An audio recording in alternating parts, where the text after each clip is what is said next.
What if James brought his talents to Chicago to team up with his close friend Wade and Yao Ming? Could this Bulls Big Three have stopped Kobe and Duncan from forging a second six-peat super dynasty? The year is 2010. This year, James decides to bring his talents to Chicago, a city that has given birth to countless legends. After wasting 7 full years of his prime, James finally realized that loyalty should not hold him back. He could no longer tolerate the Knicks, a super dysfunctional team with poor judgment and terrible management. Although they weren't truly tanking, James had already entered his peak, yet they never managed to assemble a decent lineup. In 2009, they even put together a flawed roster consisting of Fisher, Serbiak, James, Gasol, and Oden, but such a lineup clearly didn't fit James' playing style. Fisher was a defensive sieve paired with 2 soft white forwards, leaving the Knicks' record in shambles.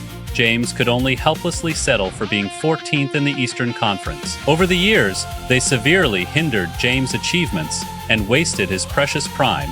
After arriving in Chicago, he teamed up with Wade, the current top 2 shooting guard, and Yao Ming, the Finals MVP, who had won the 2006 championship alongside Wade. This time, they are determined to overthrow Kobe and Duncan's Lakers dynasty and replace it. Of course, this is no easy task after all. Kobe and Duncan captured all the championships from 1999 to 2004, and in 2005, Kobe had a season-ending injury. In 2006, they fell short in the Game 7 of the finals due to injuries, then quickly made a strong comeback in 2007, and the team they defeated was Wade and Yao Ming's Bulls, who also had Chauncey and Butler on their roster at the time. What is even more enviable and frustrating is that the just champion 2001 Lakers even replenished fresh blood.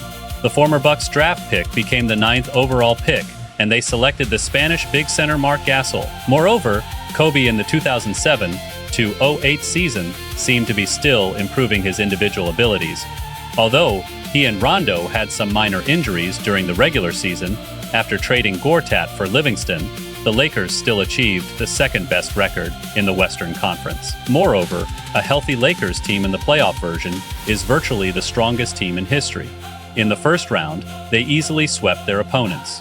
In the second round, facing the Mavericks led by Paul and Carter. But with Paul injured, the Lakers took the first 2 games without much effort. Paul, concerned about his team, hurriedly returned, but was firmly locked down by Rondo. In the end, he still couldn't escape the fate of being swept by the Lakers. In the Western Conference Finals, the Lakers have long had a proven strategy against the Big Three of the Timberwolves: Marbury, Marion, and Garnett. Just like last season, they swept the Timberwolves decisively. The entire Western Conference was left utterly defeated by the Lakers, and besides despair, there are truly no words to describe their feelings at that moment. In the finals, they met the Eastern Conference's new champion, the Bulls, for the 3rd time. In the previous 2 years, they had gone to a Game 7 to decide the winner, splitting the series 1-1. But now, the young players other than Kobe and Duncan were no longer inexperienced. Each of them had developed the ability to stand on their own. Rondo, Kobe, Posey, Duncan, and Perkins weaved a defensive web with interlocking movements.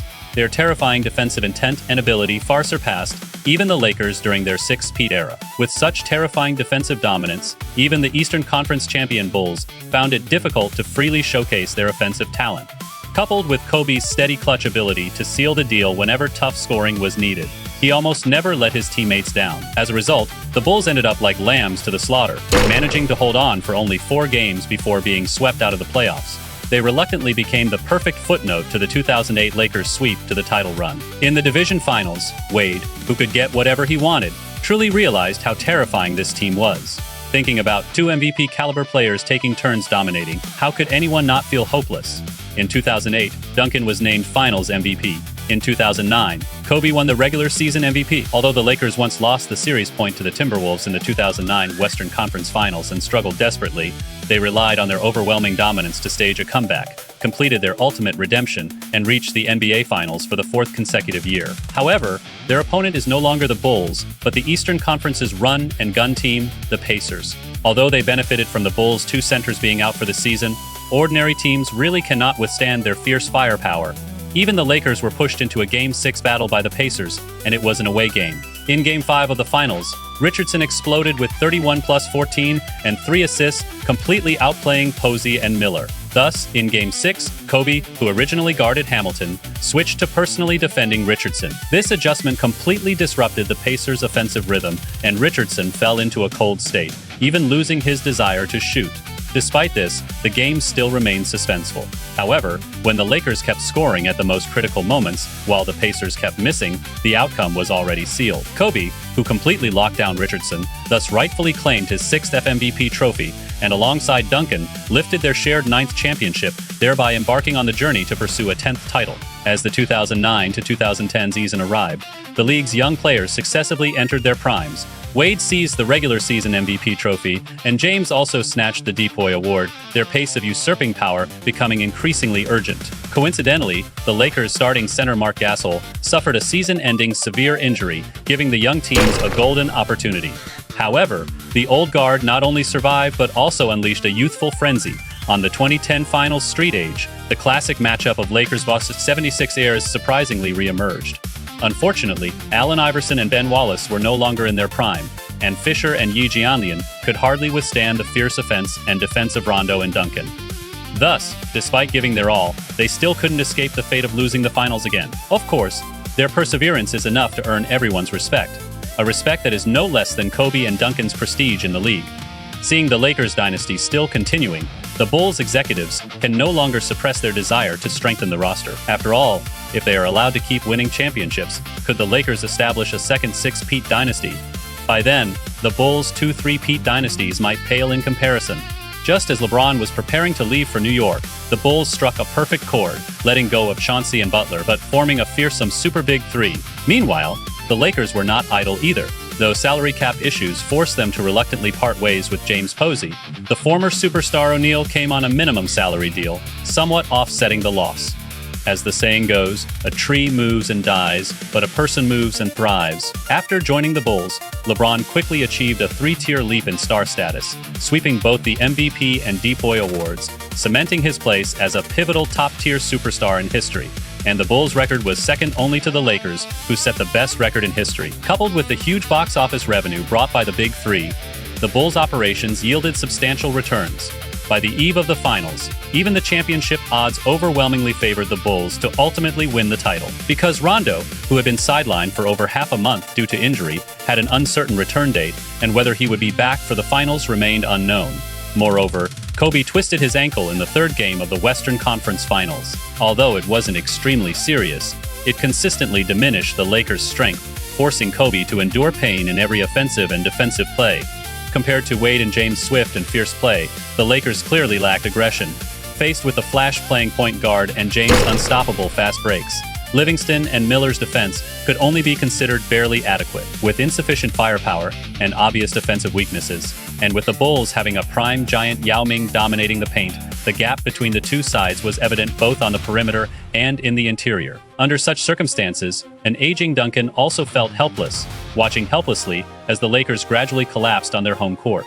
The entire Lakers team is hoping for Kobe's injury to recover soon, just like the young Black Mamba who turned the tide to save Los Angeles.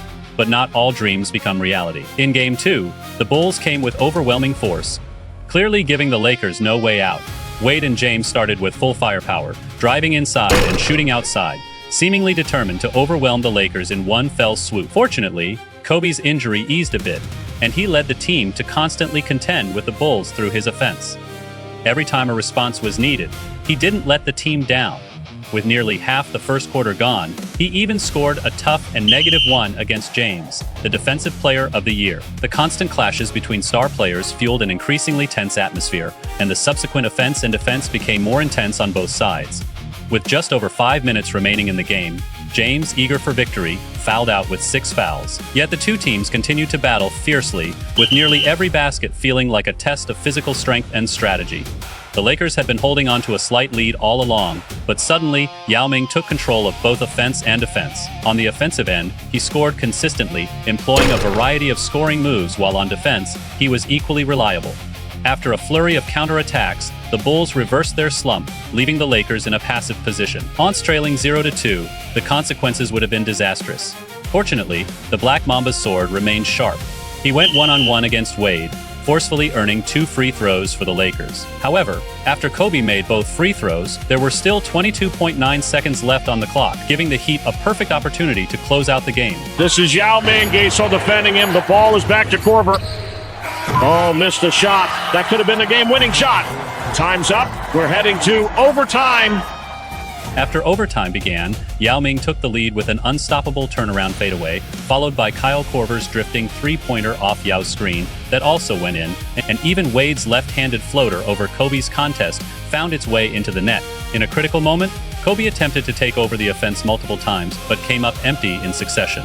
So, he quickly made adjustments, using his own drawing power to deliver a series of brilliant passes, allowing the Lakers to continue contending with the Bulls. Just as they closed the gap, Korver nailed another three-pointer, and the Lakers felt as if they were being held underwater, unable to breathe. As Miller fouled out with 6 fouls, only 3 of the Lakers' original starting 5 remained, and Kobe was playing with an injury. When Kobe's desperate three-point shot clanked off the rim, both of Los Angeles' home games were lost, leaving the Lakers' situation hanging by a thread. Although Kobe Bryant posted 37 plus 6 plus 9, it was Wade who dominated the game with a blazing 36 points, proving himself as the true leader of the Bulls and still a superstar shooting guard who can stand shoulder to shoulder with Kobe. However, for the Bulls, their biggest enemy lies in the scheduling. The extended rest period allowed veterans Kobe and Tim Duncan to fully condition their bodies, making them look rejuvenated in the third game, especially Kobe. In the final stage of the game, he transformed back into the terrifying Black Mamba, sweeping away the haze of the previous match, and this time, the one left empty-handed was Wade. With both James and Yao Ming underperforming, the Bulls, who were originally sure of victory, unexpectedly became the more pressured side. Under immense pressure, the Bulls inadvertently lost another game, being dragged by the Lakers into a crucial Game 5 battle. It was a great situation, but they kept messing it up. This battle is a must-win. Neither Wade nor Kobe wanted to be the loser in this epic showdown, and both unleashed their signature moves. The more critical the moment, the more decisive and unyielding they were. As the two put on a dazzling scoring display, the scores of both teams kept alternating. After Wade drew Duncan's 6th foul, the Lakers had no choice but to replace him with the aging Shaq. The Bulls seized the opportunity to attack the basket aggressively. With just over a minute left in the game, they tenaciously overtook the Lakers. But at such a critical moment, Gasol unfortunately made a basic mistake by committing a 3-second violation on offense, and the Lakers gave up possession for nothing. Fortunately, Livingston reacted quickly and, with a desperate hustle, blocked the shot, saving the Lakers' entire game effort. Back on offense, the long-absent Shark made a crucial contribution. As a longtime rival, he knew Kobe's offensive habits well, and their seamless connection was like that of old friends. After Kobe hit a three-pointer, the Lakers finally got back on track, and the ensuing defense showcased Kobe's profound defensive skills. With his deep understanding of the game, Kobe intercepted Thomas's pass, sprinted down the court, and in the blink of an eye, he and Miller executed a spectacular alley-oop dunk, forcing the Bulls to call a timeout. Next, their mission was to lock down the Bulls defensively and fight their way into overtime.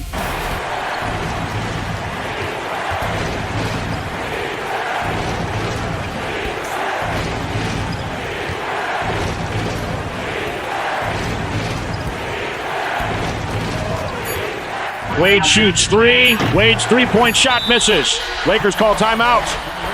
After Wade missed the game-winning shot, the Lakers had only 0.8 seconds left. Can they create a miracle? Let's wait and see. Could it be him? Let's watch. Start running. Kobe shoots. Wow, a buzzer-beater shot. What a truly thrilling game. Kobe Bryant with 0.3 to 0.2 seconds left. He releases the shot. After the referee review, it was unanimously determined that Kobe's game winner was valid. At this point, the Bulls have suffered 3 consecutive losses to the Lakers. The situation between them and the Lakers has completely shifted in terms of offense and defense. How can the Bulls' Big Three adjust to avoid the humiliation of losing 4 straight games to the Lakers? After all, in Game 6, Rondo decided to return from injury, and it is well known that the Lakers are determined to seize the championship in one go. In Game 6, although the Lakers were trailing and chasing points throughout, their momentum always seemed to subtly dominate the Bulls. The tighter the score, the calmer they became. Conversely, the Bulls' Big Three grew somewhat flustered in the final moments. Shots they normally would make bounced off the rim, and even Yao Ming's shooting lost its accuracy. Seeing the Lakers closing in, Wade quickly stepped up to take over the team's offense. Wade through an alley. Oop, dunk successful. The chemistry between these two teammates is truly unmatched. On the perimeter, Kobe Bryant. Three-point shot attempt. This long-range shot is really good. Ice-cold three-pointer. Their defense needs to be improved significantly. Wade on the perimeter. Facing Kobe's shot. Wade played very decisively, but unfortunately couldn't score. He tossed the ball up. Kobe and Shaq are going for an alley-oop. O'Neal grabs the rebound and powers through again. What a tough play. After veteran O'Neal scored on a second chance opportunity, the Lakers led the Bulls by 3 points, and he seemed closer to his first championship trophy. However, James and Wade clearly were not having it. After a timeout, Wade forcefully broke through Kobe's defense and made a layup, giving the Bulls a glimmer of hope once again. Only 9 seconds remain from the end of the shot clock to the end of the game. Kobe shoots a three-pointer. Missed the shot. Bulls called timeout. They had enough time for their best offense. Yes, they are in a good situation now. They still have enough time to execute a legitimate offensive possession. The point differential in this game is 1 point. Wade gets the ball.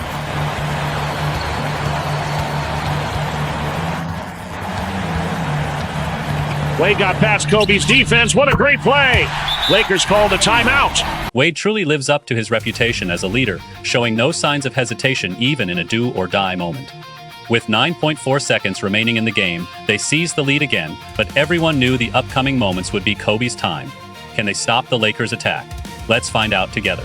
Now Rondo has the ball. Miller from the perimeter takes a three-point shot. The three-pointer misses. In the end, Chicago wins this tense and crucial game. When all eyes were fixed on Kobe, the Lakers took a risky move by designing a game-winning play for Miller. Unfortunately, Miller, who had knocked down 7 three-pointers in this game, missed the most crucial shot. The Lakers and Bulls thus advanced to a Game 7, win-or-go-home showdown. In this battle, both sides gave their all without holding back, and the score alternated constantly, keeping the intense contest going into overtime. Still locked in a deadlock, the duel between Wade and Kobe was a feast for the eyes. Wade blew past Kobe and passed to Yao Ming for an easy score. Then Kobe immediately challenged Wade one-on-one for a layup, glaring back. With over 3 minutes remaining, the outcome remained undecided, yet this stalemate was like a tightly strung string. Once it could no longer bear the pressure, it would inevitably snap at the highest note. In just 3 possessions, the Lakers extended the lead to 5 points. At such a critical moment, Yao Ming made the same mistake that Gasol once did, being called for a 3-second violation. With this series of offensive lapses, the Lakers naturally would not let it slide and seize the opportunity to make their move. Under a solid screen from Duncan, Kobe easily shook off Wade, and his three-pointer, like a deadly dagger, stabbed the Bulls all over. The ball is in Yao's hands. Duncan comes over to double team.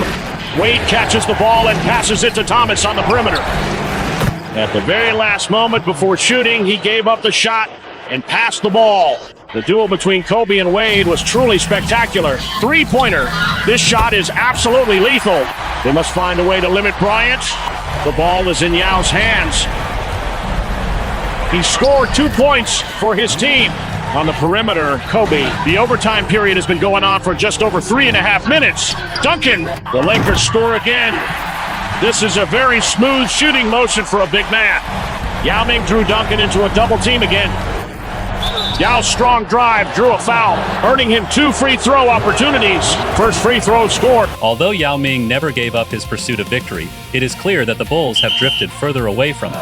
A season of hard work ended in defeat in the final 5 minutes, which is truly disheartening. Yao Ming's pain is something Shaquille O'Neal experienced throughout his entire career. So when he heard the MVP chants for Kobe echoing through the arena, it was like music to his ears, because he understood clearly that this meant in the summer of 2011, he finally had his own championship ring.